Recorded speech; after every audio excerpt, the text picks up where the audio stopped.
Hi everyone, me again. We're going to do a brief segment on three incredible designers that have totally withstood the test of time. Mariano Fortuny, Maria Monica Gallenga, and Vitaldi Babani. The last two names may not be familiar to you, but it's curious when you see their pieces together, you see how they either influenced each other or copied from one another. I guess we'll never know the answer to that question, but their pieces are inspired by historical graphics and their really innovative way of surface design on primarily silk velvets, but they used other materials as well, is something that we really don't see anymore. There have been a few designers that have ventured into that area. But in any case, I am surrounded by these beauties. I'm going to start with this side, which is a really beautiful Renaissance-inspired Mariano Fortuny. It's a penne velvet gown, that silk velvet, and typically he would over-dye the fabric in a way that it would have a patina of age. So there's irregularities in the color. Not like very obvious, but if you look at it, there's it's not mottled, but it has some lighter areas along with the consistent color. And what he did was he silk screened a metallic pattern. This almost has a Celtic feel to it. And what I love about this is this particular one utilizes a lot of the things that are indicative of Fortuny. His use of Venetian glass beads for decoration and for closure, and his use of the pleated fabric, the silk, the accordion inside the sleeve. This has a Juliet sleeve, which is very typical of the Renaissance period. And the closures go from under the arm all the way down to the bottom. And it's shorter in the front and longer in the back, so it has a bit of a train. If any of you are huge followers of the history of fashion, you know that Tina Chow, who was an incredible fashion muse in the 70s, and sadly she passed away from AIDS. She was a big collector of Fortuny, and she had pieces similar to this in her collection. On my left side is a piece by Maria Monica Gallenga, and her silk screening of metallic references. You can see griffins on this and other things that are historically referred to. But what I love about this particular piece is if you look at it closely, there's a either silver platinum silk screen along with the gold. And she uses lantern sleeves on the silk gauze with the pattern continuing down around the border and the bottom, and also includes Venetian glass beads on the bottom to weight the garment, weight the sleeves down. This piece is probably from the early 1920s, and all of these designers work from the teens through the 40s pretty much, but their design stayed consistent throughout their careers. You'll see references throughout the 70s and 80s of socialites wearing Fortuny, Delphos, or peplos gowns. And those are, we'll pull the Delphos out. This is a beautiful peach Delphos, and the closures are, it's corded with, once again, the Venetian glass beads. And the proper way to store these pieces is to keep the pleats, you twist them, and you twist them, and you twist them. And oopsie, trying to keep it away from my lipstick. And you twist them until you get kind of a self-made knot, but it's not a knot. It's just kind of twisted into a ball. And then you place it in a Fortuny box, which unfortunately I don't have a Fortuny box. I've had maybe 6 Fortuny gowns in my career. They're getting harder and harder to find, and sadly, silk is a natural fiber, and condition of these gowns can range anywhere from splits in the silk, from perspiration, from champagne spilling back, 80 to 100 years ago, or just fragility of the China silk. But so you see how this is, it holds the pleats intact, and then you place them in the box and let it rest. So this is a Delphos, reference to Greek style. And then this is a Fortuny peplos, because it has a peplum. And you can see these things never go out of style. And the weight of the Venetian glass beads on the bottom as well. Now, interesting, I have this Fortuny, but I also have a dress that upon first look looks like a Fortuny Delphos, but it is actually made by Vitaldi Babani. I've never used his first name before.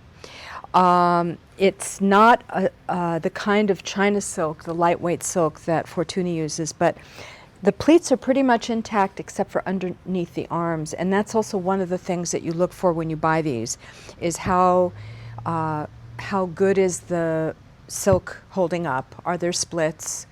Are they in bad places? Because they can always be back with silk crepeline. And are the pleats intact?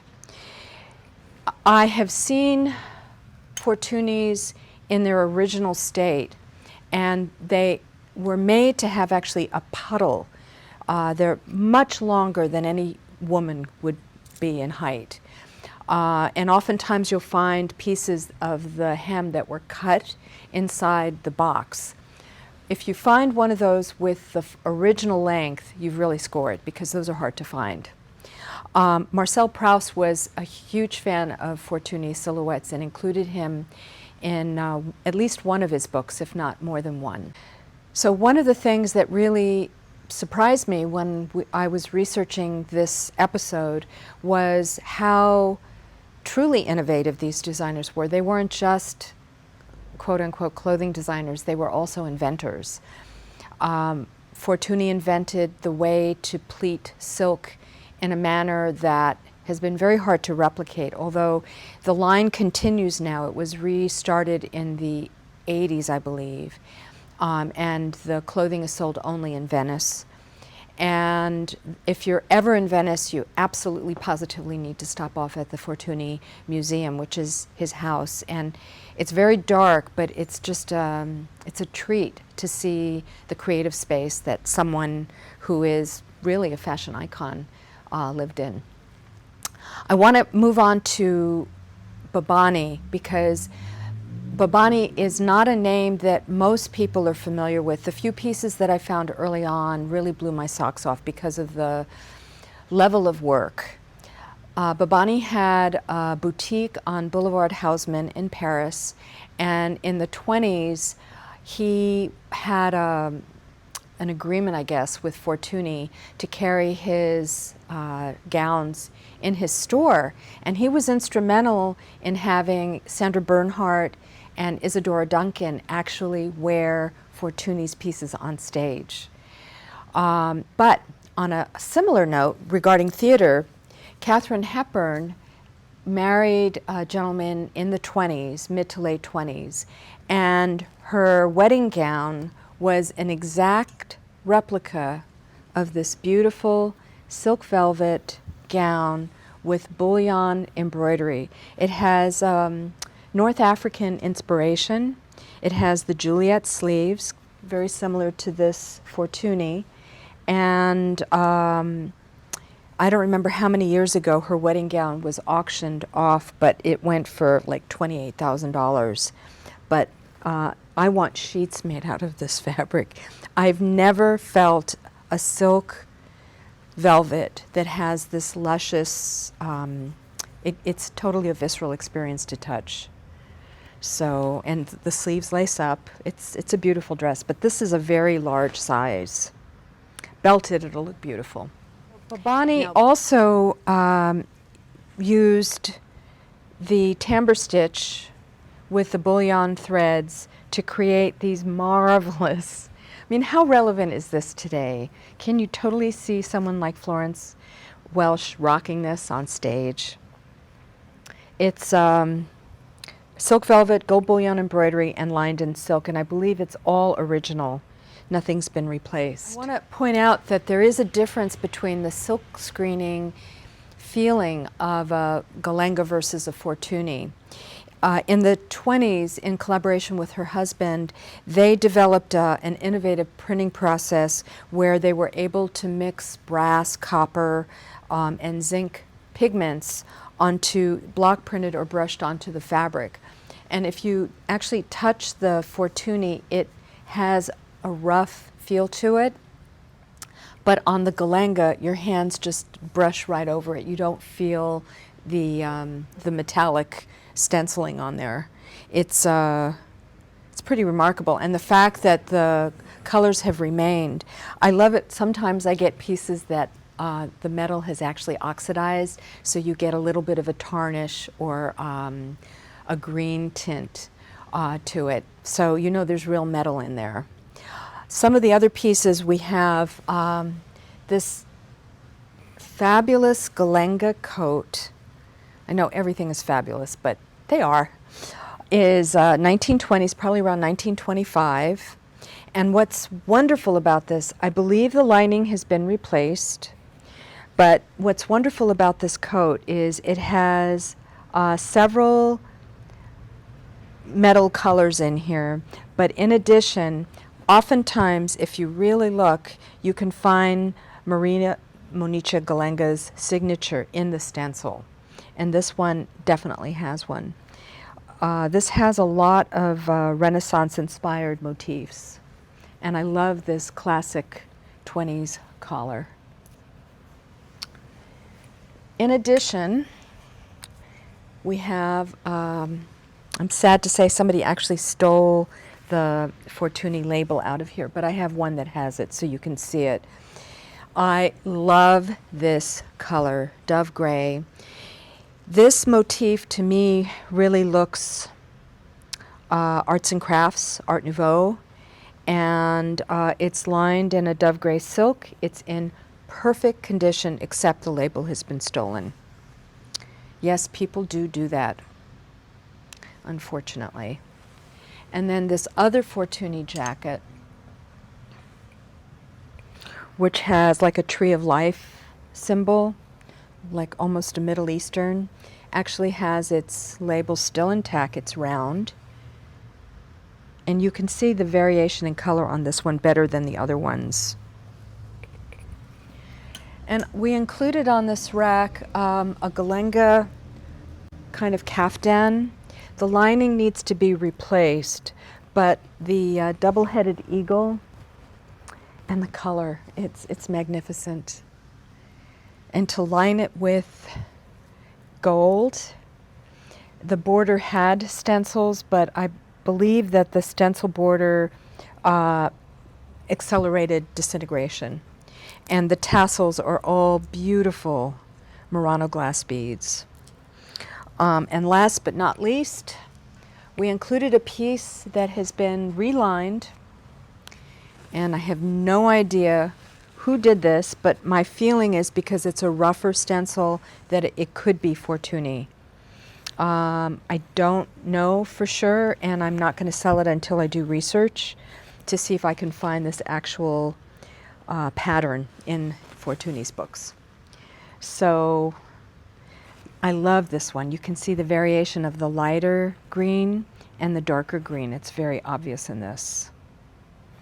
So that's it for the three designers from the late teens through, I would say, late 20s.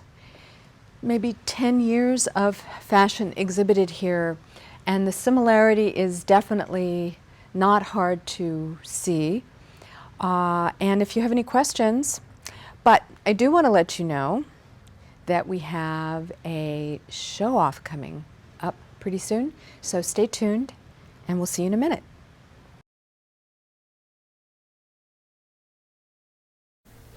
This week's show-off is something that I selected to keep in line with Fortuny and Babani and Gallenga, and that is this incredibly graphic robe, believe it or not, it's a robe, is a piece that I bought thinking that the print really reminded me of the great artist Raoul Dufy.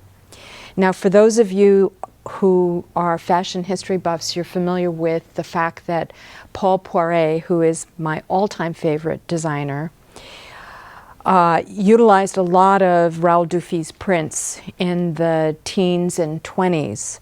And in fact, I had the good fortune of previewing the Poiret auction in Paris, I don't know how many years, maybe 12 years ago. It was in Azzedine Alaïa's atelier. And I got to see many of the prints, many of the designs, I should say, but with Raoul Dufy's prints up close and personal. There's one piece in particular that resonates, and I printed this off the computer. It's a coat called La Perse, which is Persian. It is the property of the Metropolitan Museum. They bought a ton of Poirets at this auction for their exhibition, which was maybe 7 or 8 years ago. But I love this pineapple print, and the robe is in really, really good condition, and I just need to go to Paris and spend a little time to research it to confirm that this is in fact Raoul Dufy. So that adds quite a bit of value to the piece if it is. So that's my show off for the week. Thanks very much.